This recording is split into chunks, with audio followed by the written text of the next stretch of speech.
Hey guys, Eric and Roth here at New York Comic Con. There's no major Game of Thrones presence this time, but you just came from a panel with a focus, an evening with Bronn. It was an evening with Bronn, indeed. It was Jerome Flynn, who of course plays Tyrion's lovely compadre in Sex and Violence. Yes. Bronn.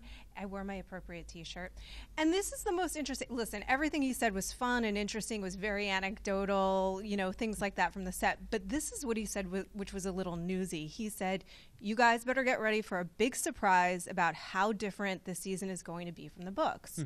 Now, of course, we kind of already know that, right? Like, they've been diverging more and more from the books as the seasons have progressed.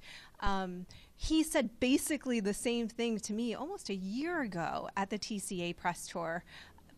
But he really, really stressed it. He brought it up 2 or 3 times during the panel, unprompted, which I think he probably has a phone call from HBO waiting for him. Right. And one of the things that he said that I thought was really interesting was he said, there was a fight scene where he almost injured one of the actors, but he wouldn't say who it was because it's a fight that doesn't take place in the books. It's a fight between Bronn and someone that does not happen in the books. So I don't know. Who do you think it is? Well, I don't know who it is, but it's interesting that Bronn, I feel like this is not a specific spoiler, just to say that at this point in the books, Bronn sort of dissipates as an important character. This is where you get a thing like a TV show where it's like, wait a second, the audience likes Bronn, the writers like Bronn, we want this actor around, so let's figure out some stuff to do with him. I mean, Theon, although he didn't have fun stuff to do, they wrote new stuff for Theon last season. What do you mean? Daily torture? Is that fun? Penis removal. But Bronn, I think he's a great character, so I am curious. Maybe it's more penis removal. We don't know. That would be one hell of an end to the fight. So it doesn't surprise me at this point that they're like, let's take these characters that have really popped and figure out new and fun things to do with them. It doesn't surprise me either, and I will say this, that Jerome actually hasn't,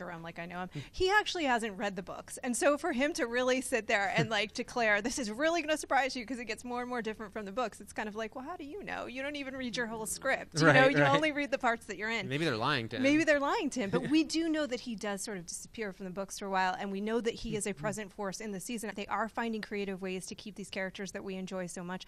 I like that. That's one of the changes that I've liked to see in the book, and it keeps you guessing from the books to the television show. He does, again, have most of his scenes with Tyrion, so I don't think it's going to be too crazy. Yeah, I think that this show, unlike, say, Walking Dead, which has kind of gone way off in a lot of huge ways, they know the sort of the signposts, the big moments like the Red Wedding that are pretty much going to play out as they did in the book. But at the same time, there are these opportunities to kind of veer off and say, hey, what was Bronn doing at that moment? Maybe it was kicking the crap out of Joffrey. Maybe it was kicking the crap out of Joffrey. We don't know yet, but we'll find out. Game of Thrones is back next spring, and we'll be reporting plenty more as the time gets closer. Keep it here locked to IGN. Thanks, guys.